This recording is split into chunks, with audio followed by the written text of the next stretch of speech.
Ellos conocen la calle. Ellos cubren día a día la fuente. No permite, por favor. Eso es cuestionar a otra persona, sí. ¿no? Y tienen el Reporte W. Con los reporteros de W Radio Guadalajara. Reporte W. Llega una camioneta a exceso de velocidad. Yo voy a los tianguis a platicar con las personas. Hay 3 tipos de saqueo. Retórica aquí no funciona. Reporte W. Con los reporteros de W Radio Guadalajara. Reporte W. ¿Cómo están? Muy buenos días, bienvenidos a Reporte W este sábado 7 de marzo del año 2020. Yo soy Patricia Sánchez. Como saben, este espacio lo tienen mis compañeros reporteros cada semana y en esta ocasión yo voy a estar con ustedes acompañándolos esta mañana, así es que bienvenidos. Reporte W.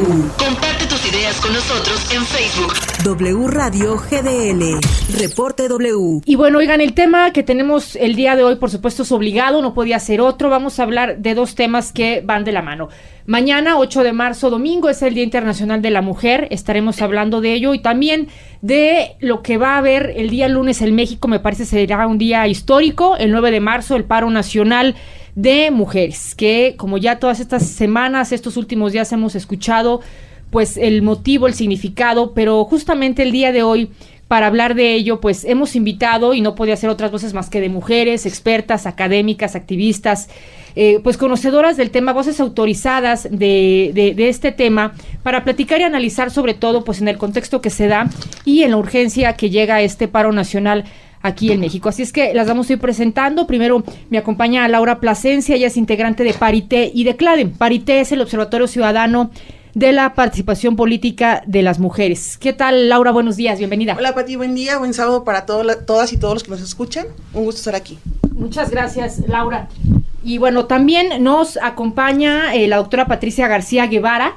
Ella es profesora del Departamento de Estudios en Educación del CUCH de la Universidad de Guadalajara. Doctora, buenos días. Buenos días, Pati Sánchez. Gracias por tu invitación y buenos días aquí a mis compañeras. Buenos días a tu audiencia. Muchas gracias. Y también nos acompaña María Antonia Chávez, Tony Chávez. Así podemos, así le decimos a Tony. Ella es investigadora de la UDG. Ella es presidenta del Observatorio Latinoamericano sobre Trata y Tráfico de Personas. Observa la trata.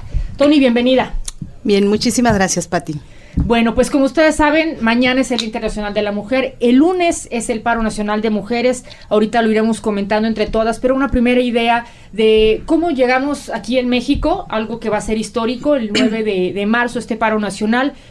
¿Quién de ustedes quiere empezar comentando algo al respecto? Mira, no sé si les guste, estén de acuerdo que dé algo histórico. A mí me parece muy importante, porque en esta ocasión es México, pero estas manifestaciones se vienen haciendo desde hace más de un siglo. Uh-huh. Sí, por ejemplo, en Massachusetts, en 1912, hubo un grupo de obreras textiles que hicieron una huelga que se llamó Pan y Rosas, uh-huh, para que implementaran una jornada reducida y les dieran un aumento en sus salarios y que las reconocieran en los sindicatos. En 1975, por ejemplo, se hizo un Día Libre de Mujeres y era visibilizar precisamente el papel de las mujeres en la sociedad y su trabajo doméstico. Ahí empieza también una larga discusión. Esta en 1975. Okay. Sí, y porque entraron el 90% de mujeres del país en huelga, ¿sí?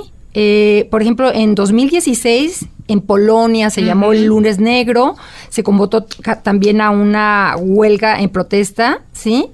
En 2016, Argentina, ni una menos, después de 7 feminicidios y semanas de represión. En 2017, también esta famosa huelga que se llama International Women's Strike, que es la huelga internacional de las mujeres, y fue una marcha de las mujeres protesta del poder que estaba tomando Trump, y precisamente también con toda esta mala fama que ya tenía el presidente por acosar a mujeres.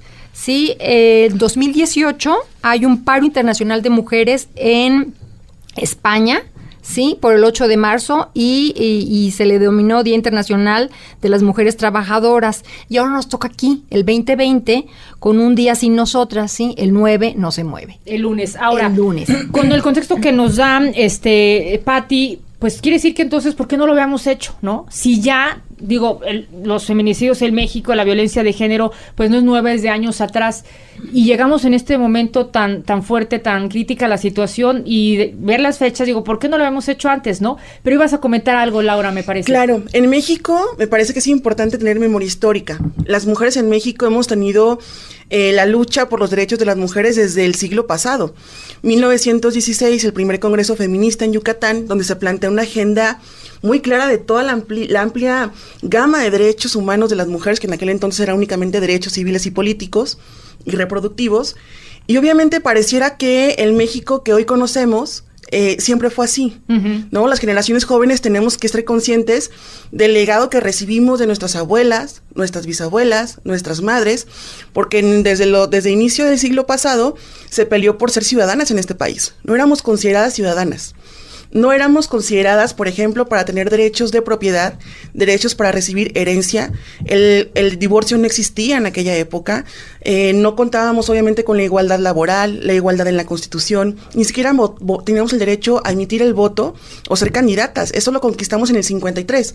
Me parece que hay una lucha histórica en México en diferentes momentos, principalmente por el movimiento amplio de mujeres, que en diferentes etapas de la vida moderna de México nos ha dado a quienes estamos hoy por hoy en esta sociedad, pues la garantía de diferentes derechos. Hoy, por ejemplo, si bien como lo preguntas, ¿por qué no se hizo antes el paro nacional de mujeres aquí en México? Me parece que hoy México vive un contexto muy diferente al de épocas pasadas. Me refiero a lo siguiente. Tenemos un contexto de violencia generalizado, y que obviamente afecta a mujeres y hombres, pero el impacto en las mujeres es diferenciado. Por eso hablamos de feminicidios, aun cuando de repente salen a manejar datos diferentes. Se incrementó el malestar social en México, principalmente de las mujeres y de grupos organizados de mujeres, porque no recibimos una respuesta atinada del gobierno federal, ni de los gobiernos locales, ni de los gobiernos municipales. Hay una ausencia en la agenda de cumplimiento de los derechos humanos de las mujeres por todos los niveles órdenes de gobierno y poderes del Estado. Entonces se venía generando y se venía gestando desde hace ya tiempo.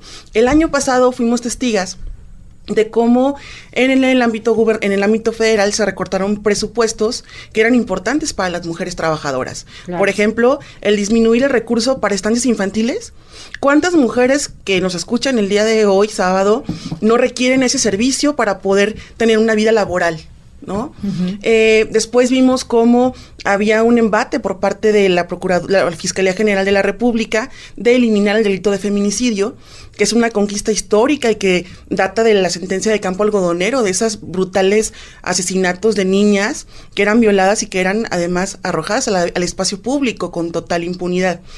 Y después vimos cómo la respuesta del Estado y los medios de comunicación también aquí jugaron un rol determinante, como tras el feminicidio de Ingrid, que es uno de los 10 que diariamente ocurren en este país y que tenemos que estar sensibilizados y sensibilizadas como sociedad, a partir del manejo mediático que se dio del caso de Ingrid, la forma en cómo al agresor lo colocan en el espacio público con el rostro cubierto y a ella la colocan con total, sin ningún filtro, claro, las imágenes. Exacto. Sí, el caso que comentas, Laura, de Ingrid, ¿no? Fue, pues vimos, ¿no? La manera en la que se dio manejo, pues, a ella, cómo se revictimizó, las imágenes que estuvieron circulando tan fuertes en las redes sociales y, pues, el papel, en este caso, de cómo queda la mujer. Exacto. Posterior al tema, bueno, aquí reflexionar que es Ingrid más 10 más todos los días, las mujeres que no regresan a sus hogares, a sus trabajos, con sus familias, a recoger a sus hijos o a la escuela. Por eso la importancia de esta gran reflexión nacional en torno a 9M. Después del caso de Ingrid vimos la respuesta también que se tuvo socialmente con la indignación del caso de Fátima. Un terrible caso de feminicidio adolescente. Y las cifras también oficiales nos dicen que el 14% de los feminicidios se ha incrementado en adolescentes y niñas. Me parece que fue un momento de inflexión importante, o sea, un momento que detonó, obviamente, el desacuerdo, el malestar social, pero también la exigencia de las mujeres, porque en este país nos garanticen un derecho básico, el derecho a estar vivas.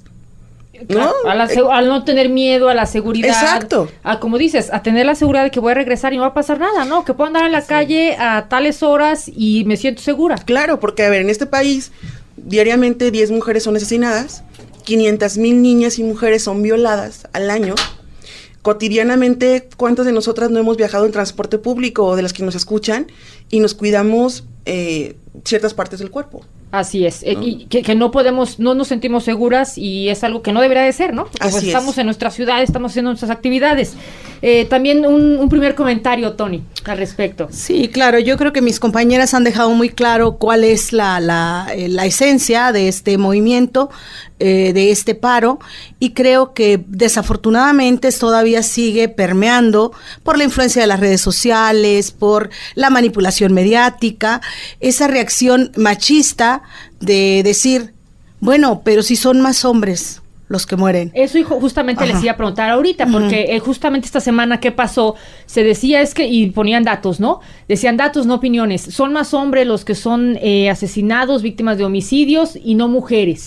Claro, pero es otra forma, o sea, en ningún momento nosotros intentamos desvisibilizar esa parte grave, que en qué condiciones está la inseguridad de nuestro país, pero sí visibilizar particularmente el feminicidio, esta violencia contra las mujeres, justamente por la brutalidad con la que se da y que tiene toda esa connotación de odio, de discriminación directa a las propias mujeres, ¿no?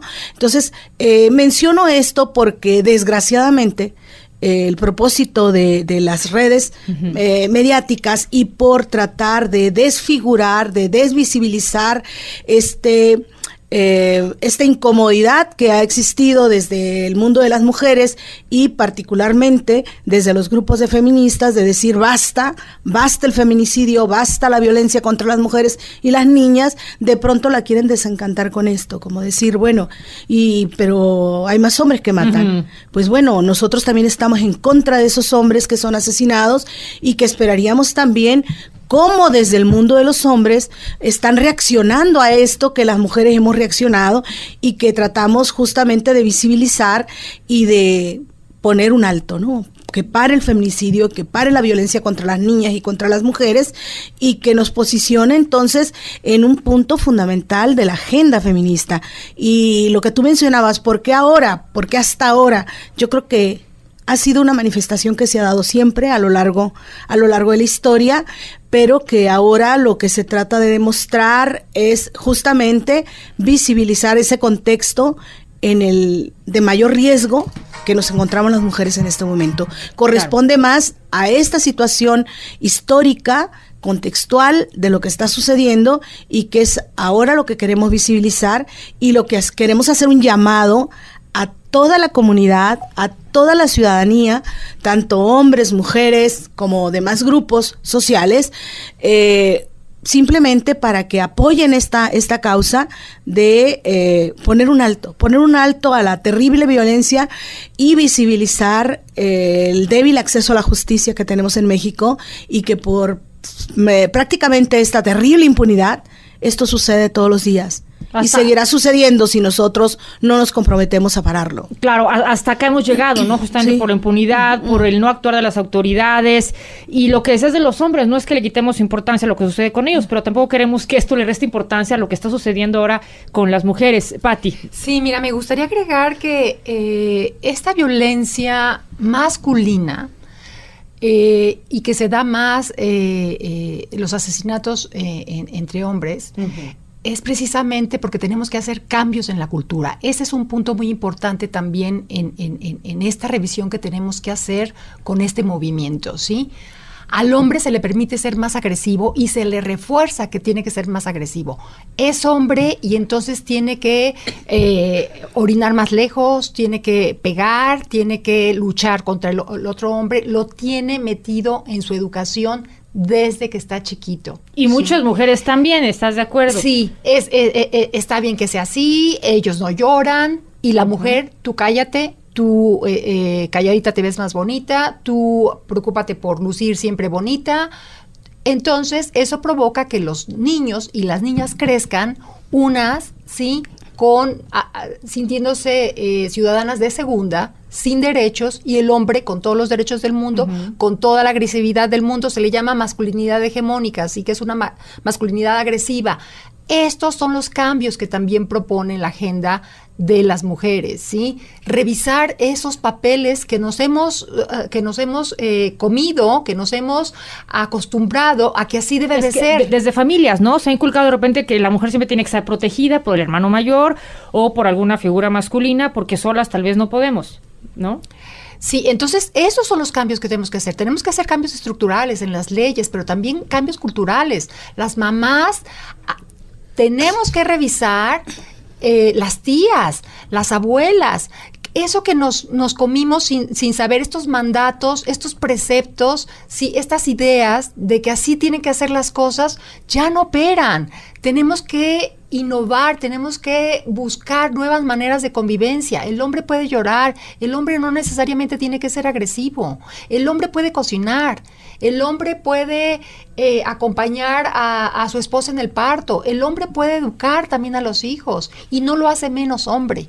Claro. ¿Sí? La mujer también puede trabajar, puede tener papeles protagónicos, ¿sí? Y no lo hace menos mujer, ¿sí?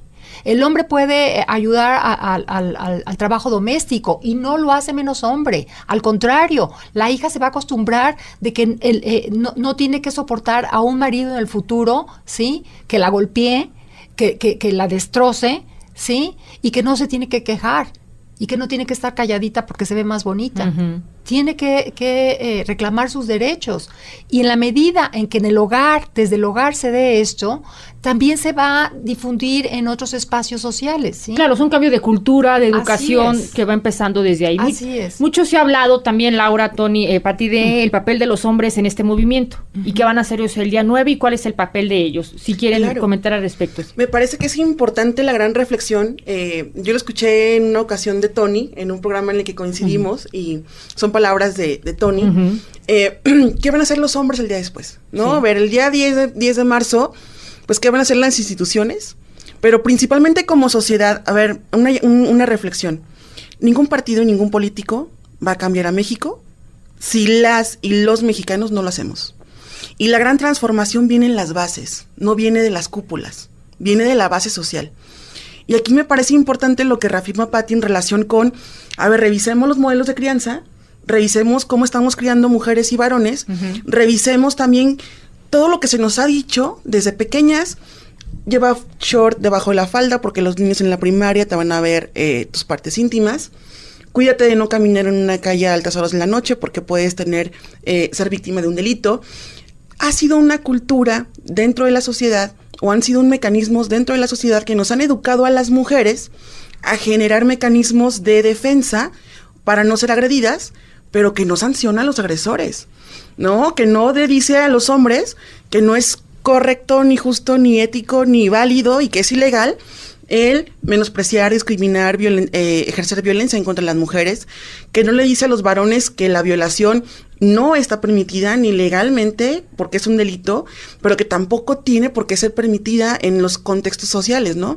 Claro. ¿Cuántas mujeres y cuántos hombres en el día a día, en la cotidianidad, no enfrentamos una discusión a golpes de un matrimonio, de una pareja, y decidimos callar, decidimos voltearnos o decidimos no opinar porque no es asunto nuestro? Claro, la escena que puede ser en la calle, ¿no? Con un vecino, o como en el caso de Ingrid, ¿no? Claro. Que los vecinos no hicieron absolutamente nada y estaban escuchando. Algo querías comentar, Tony, sí. Sí, claro.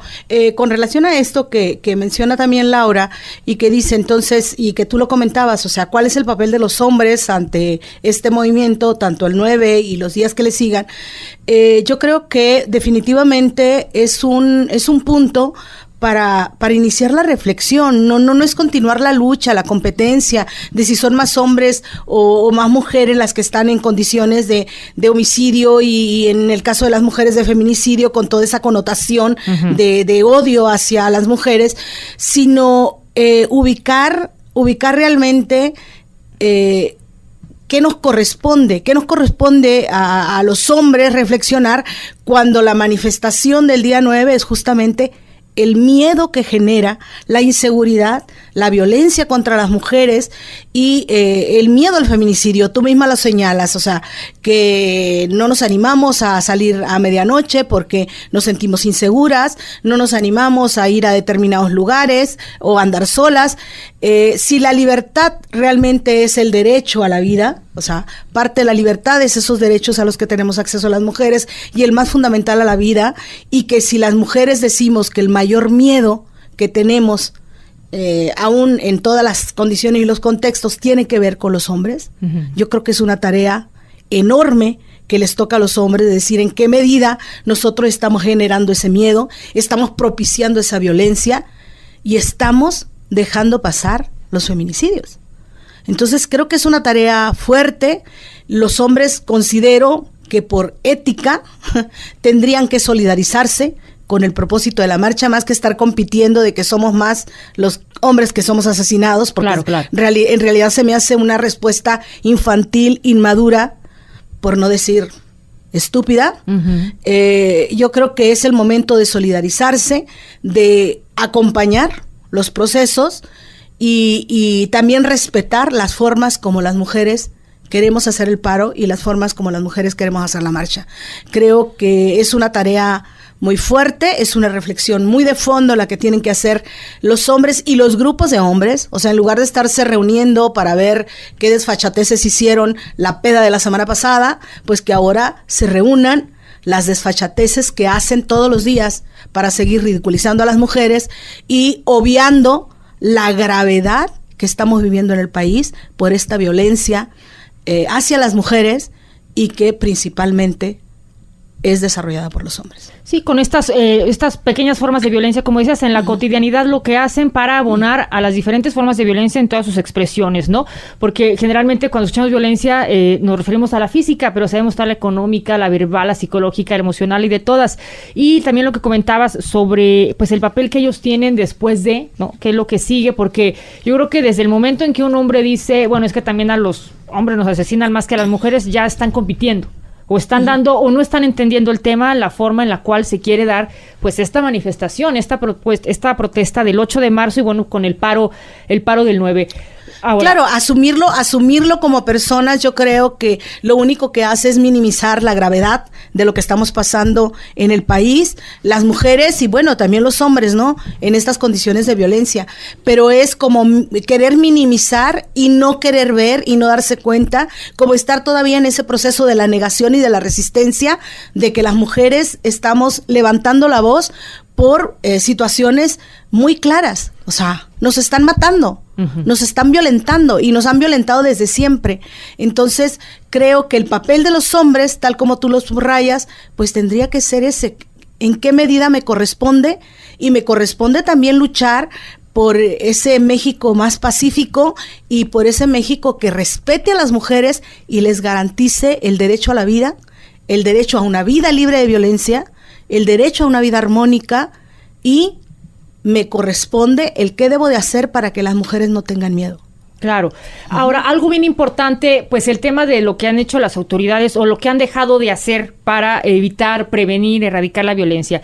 Podemos hablar de, como aquí en Jalisco, la alerta de violencia contra las mujeres, la alerta de género en México, los mecanismos que se han implementado aquí en municipios como Zapopan, el pulso de vida, las órdenes de protección, las medidas cautelares, todas estas pues medidas que se pueden decir de protección, pero que vemos pues no han funcionado. Casos como esta chica que lamentablemente afuera de Casa Jalisco, Vanessa, su nombre se me fue ahorita, pues ella tenía, me parece que hasta un orden de protección, lo había denunciado y fue afuera de la casa del gobernador donde hay seguridad. Entonces, pues, ¿qué tienen que hacer las autoridades o qué han dejado de hacer porque no funciona nada? O por lo menos eso es lo que en la realidad tenemos y los números han demostrado, ¿no? Pati, bueno, sí, mira, el 99% de las denuncias de acoso sexual quedan impunes. Entonces, esa es una, ¿no? Imagínate, el 99%. Y luego, por ejemplo, las mujeres que han sufrido violencia es impresionante.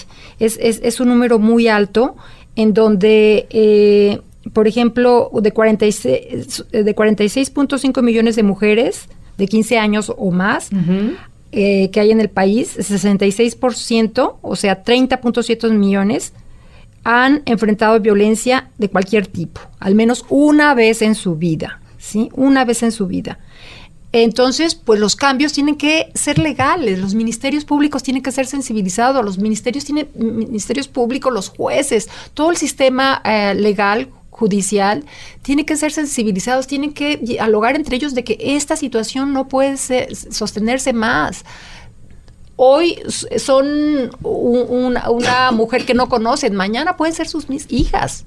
Claro, porque esposas. De repente también pareciera que esos problemas se ven de lejos hasta que llegan de cerca, si bien no a mi persona o algún familiar muy cercano, pero sí a un conocido, o ya son más las veces que nos llegan a lo mejor un protocolo ALBA, la alerta AMBER de una amiga, de un familiar, y es donde sentimos ya la situación en serio, ¿no? Pero es algo que siempre ha estado. Tenemos ya casi más de un año señalando omisiones desde el Observatorio de Parité, donde ahí Tony y yo compartimos espacio de incidencia. Hemos hecho diferentes informes de observación de la autoridad, tanto en el orden estatal como en los órdenes municipales y por poderes judicial, ejecutivo y legislativo.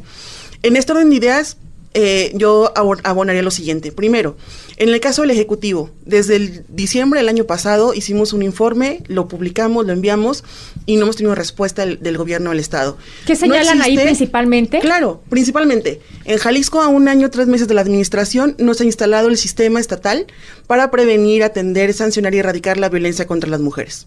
Es decir, sin sistema no hay consejo estatal para prevenir, atender y erradicar la violencia contra las mujeres, no hay política pública y no hay programa. Es decir, no hay nada en los hechos de política pública más allá de buenas intenciones y acciones aisladas, acciones como aisladas en el tema de violencia. El presupuesto es inaudito porque le estás destinando de todo el recurso que tienes en el gobierno del Estado, el 0.35% para toda la titánica labor de prevenir, de atender, 0.35. 0.35. Claro, que fue algo que en días pasados pues se peleaba, ¿no? Que esto fue nota del poco presupuesto que se asigna a estas labores. Claro, y luego vemos cómo... A ver, tenemos que entender algo. El cumplimiento de una agenda de derechos humanos de las mujeres es obligación de las y los funcionarios. No es si quieren o si les da la gana, es una obligación constitucional. El primero constitucional lo marca. Ahora, no puedes tú emprender acciones de política pública para prevenir las violencias cuando dentro de tu estructura de gobierno tienes 45 agresores de mujeres. O sea, imagínate tú que quien llega a denunciar un caso de violencia, pues le toca la mala fortuna de que quien recibe su denuncia es un agresor de su esposa o de su expareja. Imagínate obviamente cómo le va a ir, ¿no? Hay un sesgo en la atención. Centro de Justicia. El Centro de Justicia tardan las mujeres hasta 12 horas en ser atendidas cuando van a presentar una denuncia. Las órdenes de protección no están siendo bien operadas a nivel municipal. Sí, al momento de aplicarlas no se aplican bien. Las policías municipales no atienden las disposiciones, no hacen patrullajes, y lo del pulso de vida me parece que abre un debate muy importante ahora que quieren implementarlo a nivel Estado. Históricamente el movimiento feminista ha luchado por visibilizar que la carga de la prueba, la carga de demostrar, la carga de la criminalidad recae en las mujeres. Y el pulso de vida es un ejemplo de ello. ¿Por qué la mujer tiene que llevar una alarma que en 10 minutos, 7 minutos llega la policía, en lugar de que la autoridad monitore dónde se está moviendo el agresor? O sea, nuevamente ahora hacen cargo a las mujeres de la violencia. Me parece que es una control de su seguridad. Del control es una política importante, es una una política mejor a las órdenes de protección porque no están siendo bien operadas. Cierto, sin embargo, punto me quedo con él. Ahorita vamos a hacer una pausa. Sí, claro. Pero es importante de por qué no traen mejor un grillete ellos. Claro. Para ver dónde se mueven. ¿Quién es el criminal? Claro, porque así, pues, de los 10, 7, en un minuto puede pasar algo fatal y terrible. Y ellas traen pero a ver... 7 minutos. ¿Quién asegura que yo lo puedo accionar si estoy en esta situación de violencia y con la presión y el tiempo? ¿Y qué pasa, no? Si no lo toco, si no lo aprieto. Bueno, hacemos... un cinturón de castidad. ¿Un cinturón? Como en aquellos tiempos. Aquellos ¿no? que tuvieron que usar las mujeres. Sí. Bueno, vamos a hacer una pausa y regresamos. Reporte W. Teléfonos 3616-9502 y 07. Reporte W. Reporte W. Teléfonos 3616-9502 y 07. Reporte W.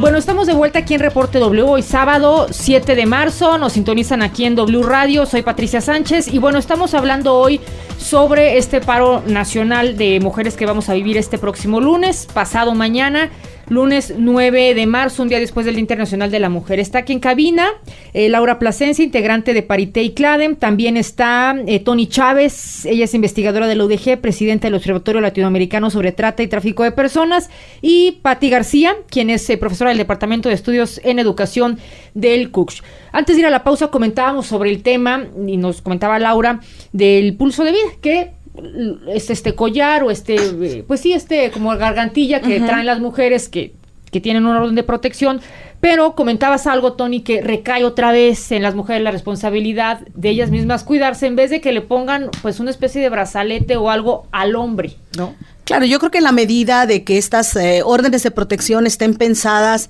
desde los hombres y para beneficiar a los hombres, se va a seguir estigmatizando a las mujeres en que tengan que traer casi la escarlata, ¿no? O sea, cómo visibilizarte que son mujeres violentadas, y entonces es la mujer la que tiene la responsabilidad de cuidarse a sí mismas con estar notificando cuando se sienten agredidas o no, y sin embargo, los hombres violentadores andan libres y soberanos por todos lados. Ellos no traen nada, ellos no les ponen ni una alarma, nada, ¿no? No, ni siquiera a veces irles a entregar la orden de protección que tiene la pareja y que los implica a ellos el que tengan que respetar esta restricción con relación a la pareja.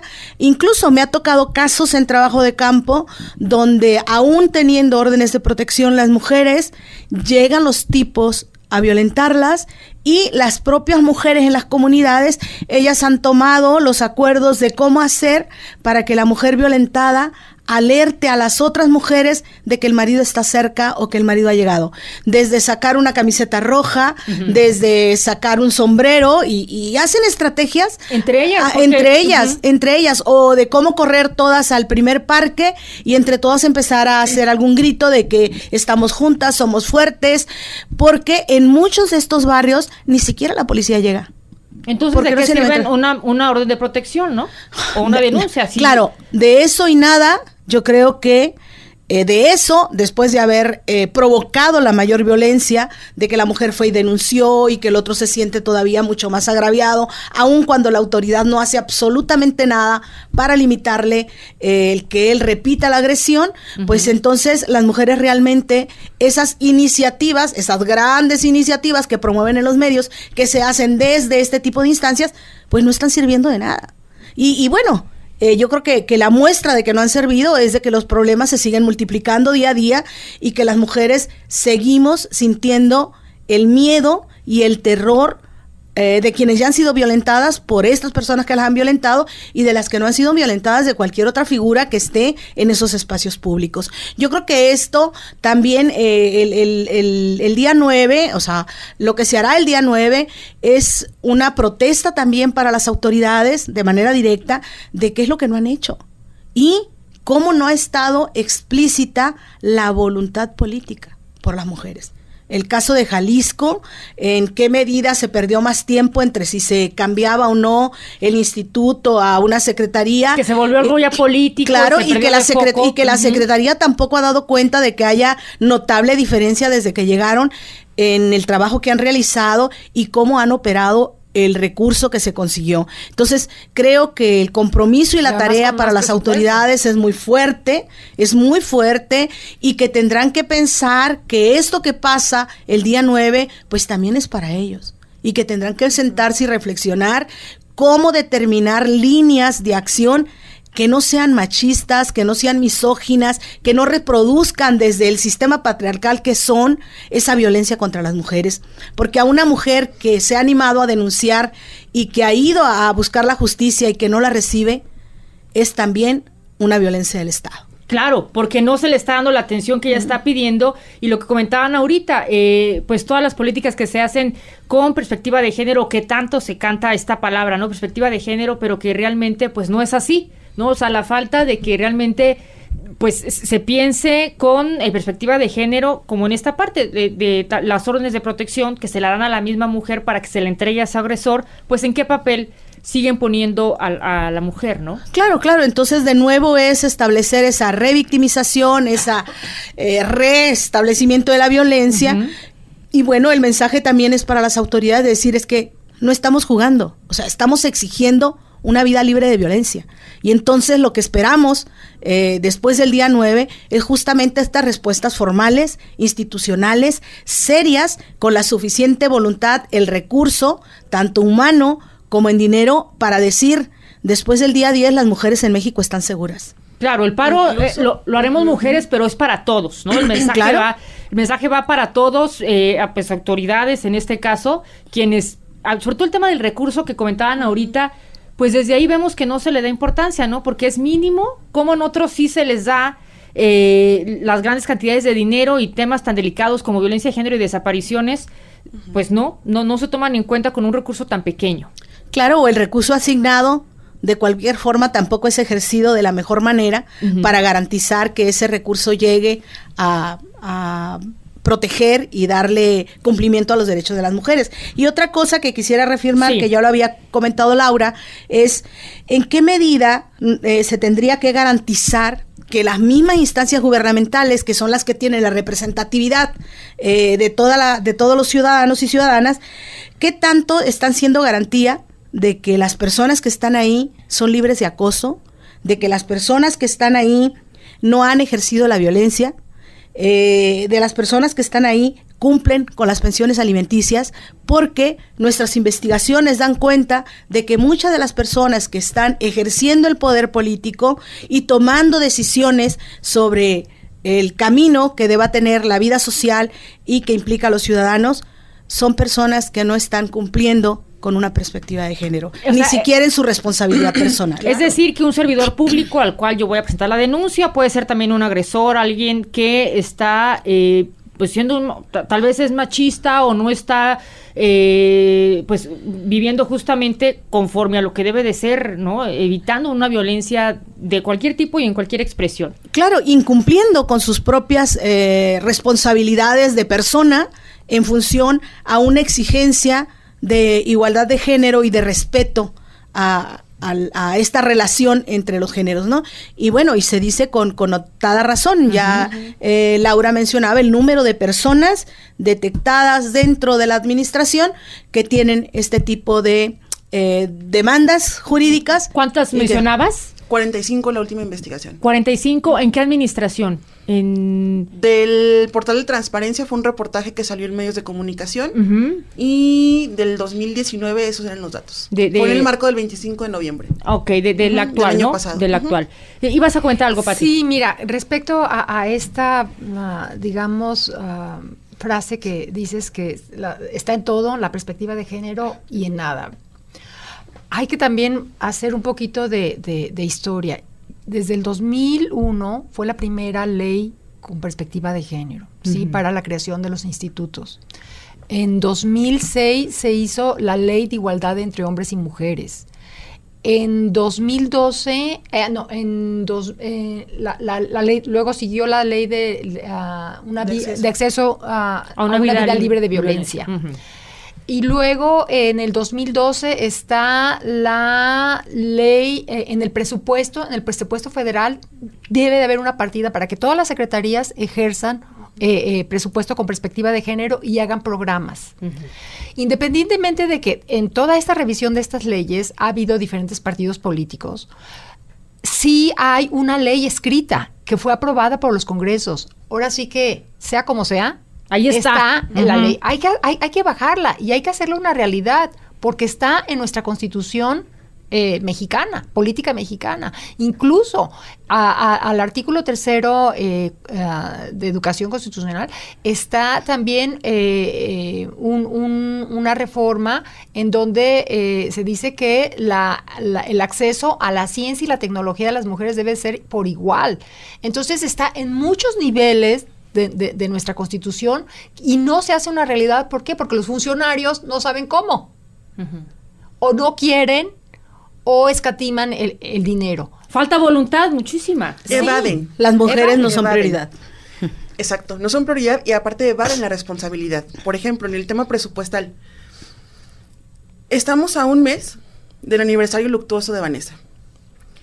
Y lo que dan las investigaciones y las cifras oficiales de los diferentes órganos que emiten esta información oficial es que la mayor parte de las violencias cometidas contra las mujeres, violencia feminicida, es por un conocido que hubo un parentesco. Principalmente pareja, expareja, novio, o que están en un proceso de divorcio o en un juicio por pensión alimenticia. En el caso de Vanessa fue exactamente eso. En un proceso de divorcio, con un proceso de la patria potestad de los hijos, las hijas, la parte de pensión alimenticia, que detonó la agresividad del agresor y que desencadenó en lo que ya vimos hace un año. Y aún con estos contextos y antecedentes, la Procuraduría Social del Gobierno del Estado de Jalisco tiene asignados 1,000 pesos anuales para la detección, prevenir las violencias en contra de las mujeres que acuden a la dependencia. Eso no alcanza ni para las copias, con todo respeto.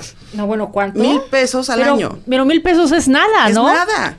Te lo gastas más en hojas, en café. Y claro, y que la voluntad política se note en el presupuesto. Y está vinculado, para una acción, ¿no? Claro. Están vinculados la parte familiar y civil de los juicios entre parejas o parejas con la violencia que reciben, y sin embargo no hay una coordinación, no hay vinculación, no hay comunicación, ni hay un compromiso realmente de parar toda esta situación. Eso es terrible. Poder Judicial tiene una gran responsabilidad. Ojalá Ricardo Zuro, presidente del Supremo, salga el día 10 y se comprometa a que el acceso a la justicia en Jalisco no siga siendo una utopía para toda la población, pero principalmente para las mujeres, en donde hay datos donde el 98% de los delitos cometidos contra las mujeres por razones de género quedan impunes. Y vemos casos de jueces que pueden reclasificar un tema de delito y convertir un tema de feminicidio ya en un juicio, en pedir la reclasificación en agresiones o no graves, ¿no? Lesiones no graves. Me parece que el Poder Judicial tiene una gran responsabilidad en garantizarle a las mujeres también el derecho a la justicia. Sí, que eso es lo que se espera el 10, ¿no? Que salgan las autoridades, el gobernador, los presidentes, el Poder Judicial, en el legislativo. ¿Qué van a hacer, que se pronuncien en ese sentido de corresponsabilidad, de que lo que estamos viviendo las mujeres es en gran parte lo que los gobiernos han hecho o han dejado de hacer. Entonces esperaríamos una respuesta formal, tal cual como se está haciendo esta gran visibilización que hacemos las mujeres de las condiciones más graves y de los acontecimientos más fuertes que hemos tenido en el país en los últimos meses. O sea, y que esto solamente es una muestra de lo que ha sucedido a lo largo de muchos años y que ya no estamos dispuestas a tolerar, o sea. Claro, que estos casos de Fátima, de Ingrid, que fueron la gota que derramó el vaso, pero que hay muchas Fátimas y muchas Ingrid, ¿no? Por supuesto. Que las ha habido en la historia de México y internacionalmente ya al inicio nos decía Pati el recuento de los movimientos y que ahora el lunes lo veremos aquí en México, este paro, y sobre todo también algo que preocupa es las generaciones que siguen, ¿no? A Fátima lamentablemente le alcanzó, hay una niña tan solo 7 años, pero ¿qué va a pasar con las niñas que todavía no nacen? Y este cambio de cultura y justamente de educación, ¿cómo veremos, no? En 10 años. Claro, y que afortunadamente a este movimiento cada día, cada hora se suman mucho más mujeres jóvenes. Nos ha llamado mucho la atención y nos ha impresionado para bien cómo cada día las niñas más jóvenes, las jovencitas, están convencidas de que ellas tienen que luchar por sus derechos, exigirlos y hacerlos valer. Situación que antes nosotros la veíamos de manera muy lenta en los grupos de feministas, que era hasta que tú llegabas a un espacio donde pudieras tener esa formación especializada y poderte dar cuenta de las desigualdades en las que estabas viviendo. Ahora las niñas tienen ya otra apertura, tienen una mayor visión. Y bueno, esperaríamos, yo no dejaría como que cada quien dijera, es que yo decido voluntariamente en sumarme o no. Yo siento que el ser mujer, independientemente de que pudiéramos estar de acuerdo o no con los motivos de la marcha, te obliga a unirte. Sí, es una obligación. O sea, esta visión del feminismo ya no es una posición de tipo solamente ideológica, sino que es una posición de supervivencia.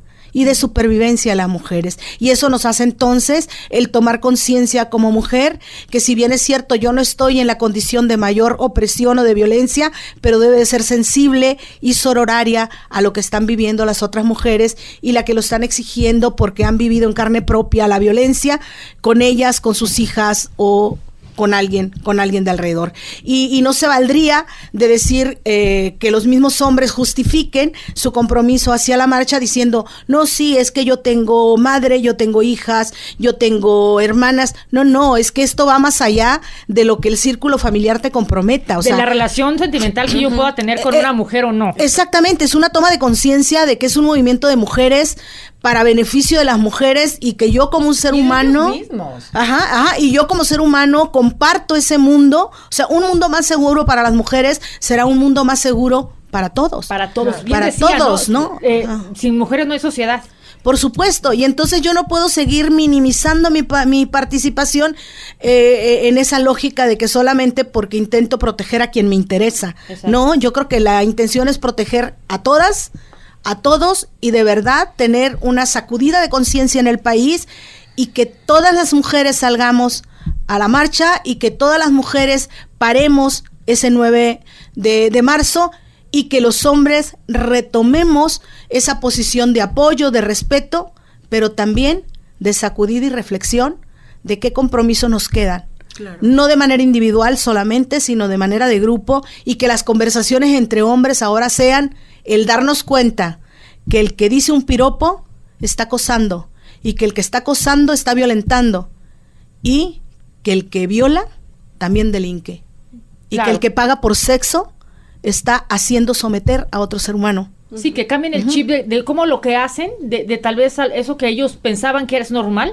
también abona a la violencia, ¿no? Hacia las mujeres. Claro, y que yo estoy segura que aún el hombre que ha trabajado a profundidad su propia masculinidad y que propone una nueva masculinidad hacia el medio social, aún ese hombre todavía tiene muchas cosas que revisar porque desafortunadamente son producto de haber crecido en un mundo machista que les dio muchos privilegios que ahora tiene que aprender a compartir y a respetar. Claro, la reflexión tiene que quedar después de lo que va a pasar el lunes. Claro, sobre todo el compromiso de los hombres. A ver, los hombres en México que representan el 49% de la población, ¿cuál va a ser el compromiso? Bien lo decía Tony, ¿van a seguir pagando o no por el sexo? Que somete a miles de mujeres en el mundo a la prostitución forzada. Van a seguir discriminando, demeritando, insultando o ignorando el trabajo de sus compañeras en sus espacios laborales. Van a seguir acosando o hostigando a alguna compañera en el trabajo. O si ven alguna situación de acoso o hostigamiento, van a voltear la mirada como si no pasara nada. Si van a ser omisos o van a hacer algo. Claro, o se van a unir para sentirse más valientes y seguir violentando a las mujeres, ¿no? Así es. Pati, ahorita nos queda poco tiempo, pero sí me gustaría una reflexión de cada una para el auditorio, la gente que nos está escuchando y de cara a las marchas de mañana y el paro del lunes. Yo creo que es tiempo ya de parar y buscar otras formas de ser, otras formas de convivencia entre hombres y mujeres, entre hombres y hombres, entre mujeres y mujeres. Yo creo que es tiempo de buscar nuevas feminidades, nuevas masculinidades. Yo creo que es tiempo de una, digamos, como es el hombre ahorita y como es la mujer ahorita, es una creación cultural que se hizo durante siglos y siglos de años, ¿sí? En donde incluso desde el Imperio Romano, las mujeres, los esclavos, los niños, los discapacitados no tenían ningún ningún derecho, tenían 0 derecho. Los únicos que eran sujetos de derecho eran los hombres. Entonces venimos arrastrando, y seguramente que también nuestra cultura de aquí, maya, mexica, también, porque las mujeres de aquí de Guadalajara, ¿no? No teníamos derecho a la educación. Entonces han sido logros que las mujeres han empujado. Este es otro empuje muy fuerte que estamos dando las mujeres para que las cosas cambien, para que los papeles se transformen. No queremos hombres violentos. Y seguro que los hombres van a ser más amados en otras condiciones por sus novias, por sus hijas, por sus esposas. ¿Sí? Basta de esos papeles violentos. Pueden cambiarse. Reflexionemos de qué otra manera pueden ser.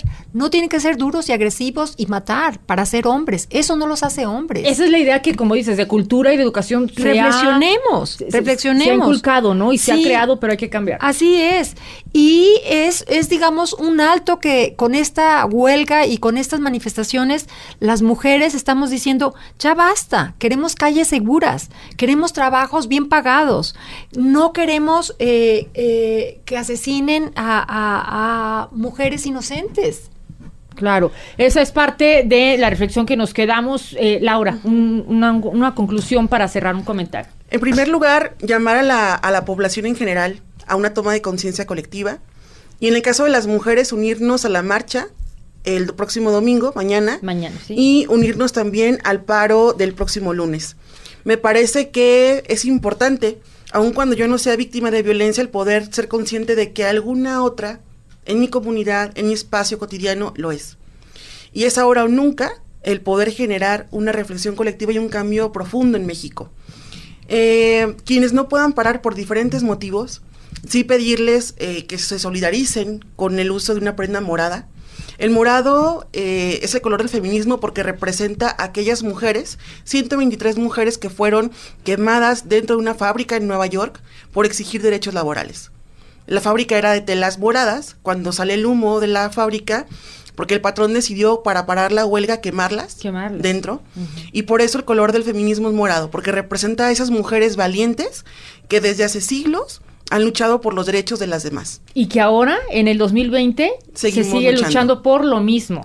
Y en el caso de las autoridades y líderes de diferentes grupos sociales y religiosos, un llamado a la responsabilidad. Me parece que un discurso de odio, un discurso que divida, un discurso que separe la sociedad, hoy no es válido. Quienes tienen una voz importante en el medio público, sean funcionarios o no, sea presidente de la República, gobernador, secretario, líder, excardenales, yo haría un llamado a la conciencia y un llamado a la unión. Tienen una voz tan potente que convence a muchísimas personas. No desperdicien la oportunidad de ser esos líderes que unan a la sociedad, y no desperdicien la oportunidad de cambiar este México y que sea un México mejor para todas y para todos. No sean irresponsables con lo que dicen y no sean irresponsables dividiendo la sociedad. Y va desde el presidente de la República, que ojalá reflexione, porque su voz es importante. Un presidente que tiene tal nivel de aprobación, en México lo que diga es ley. Y que está obligado a hacerlo. Vemos cómo... la falta de empatía, falta de sensibilidad, como si no le importara el tema, ¿no? Eso mismo le está restando ya el nivel de aprobación, pero es grave, justamente. Las mujeres también votamos, Pati, las mujeres también votamos. Incluso, el ex cardenal, tú lo mencionabas bien, pues más bien un llamado a el cómo sí.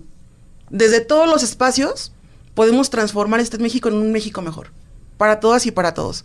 El discurso de odio, el discurso de división de la población es inmoral, es no ético y no es válido en una sociedad moderna. Luchemos todas y todos por un México libre de violencia en contra de las mujeres y de las niñas y un México más seguro para todas y para todos. Bien, Tony, un comentario final. Sí. Sé que fue muy rápido.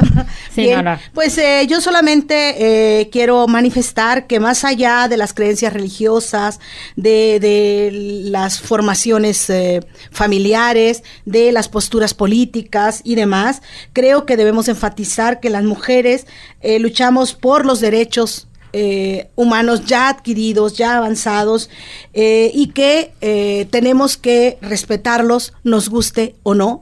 tenemos que reconocerlos, nos guste o no, y que las primeras que debemos de portar nuestros derechos y defenderlos, pues somos las mismas mujeres, ¿no? Entonces, creo que todas debemos ir a la marcha, vamos a la marcha todas, vamos a parar todas, porque en la medida que nosotros paremos, demostramos que un mundo mejor necesitamos.